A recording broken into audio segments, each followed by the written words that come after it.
Hello, in this video I'm going to address the misconception that the core is very useful for hand balancing. And the first thing I want to do is distinguish between hand balancing and handstands because they are two different things. So I think this misconception of the core being really useful to do handstands comes from gymnastics, where the gymnast needs to be very, very rigid in their handstand position and to use that as a transition into other skills and propel forward.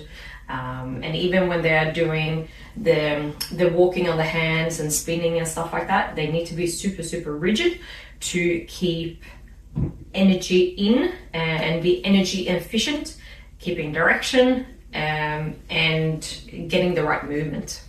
So I think it comes from the gymnastics that we think that when we are going to balance on our two hands, that we really need to be super, super rigid and we need to use our core to hold us in place. But that's not true.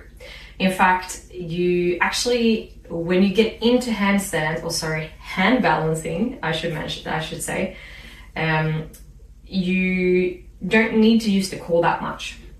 In the beginning, when you're a beginner, absolutely, you will need to probably use your core more, or your abs specifically, to get into the right positions and just understanding where you are in space and just do it better. But when you are more experienced, you're not necessarily going to need to use your core as much, because in hand balancing, the most important thing is physics, actually, and strength through the shoulders and the upper back.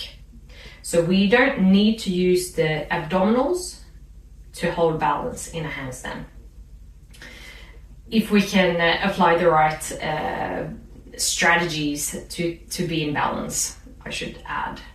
So when we want to balance a handstand, the first line of defense is actually our fingers and hands. So when you kick up into a handstand, and you find your position and you want to keep balance here, if you're about to fall over, it's your fingers that should act first. It shouldn't be your core or anything like that. You need to push really, really tall, as you will always, obviously, and then it's the fingertips and the fingers and the shifting of the weight in your hand that is the most important thing.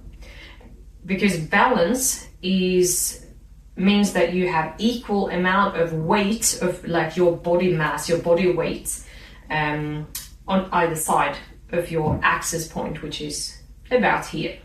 So this is what you want to stack yourself over. So when you're in the handstand, you should line up your shoulder, your hip, and then your feet with this point, roughly. And that is your axis point. So for balancing a handstand, it's pure physics. We need to place equal amount of body mass on each side. And when I say side, I mean front and back, because in a two-hand handstand, you are moving mostly back and forth. You're not necessarily going to go to the sides or twist and that sort of thing like you do when you're in a one-arm handstand. So it's going to be important that you think about the weight back and front sort of thing.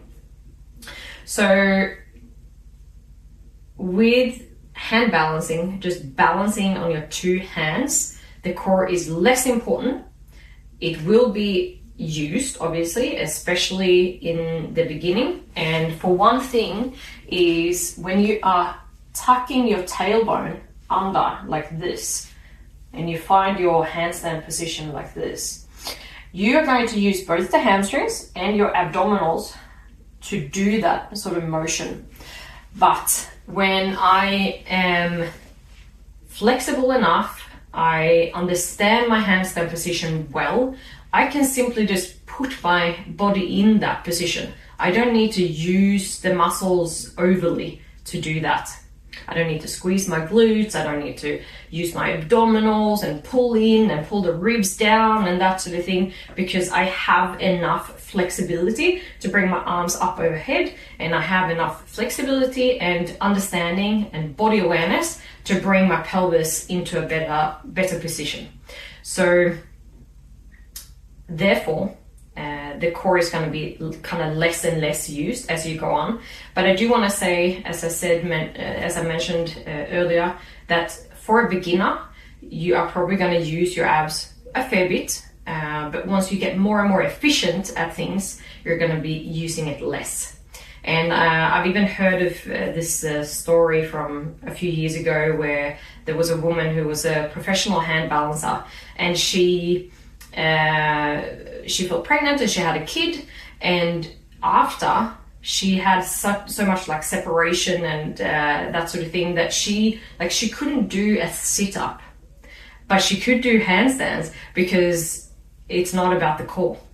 So that's quite a funny story to tell people, to visualize this a little bit more, that the handstand, when you're hand balancing, just balancing still on your hands, the core is not that important.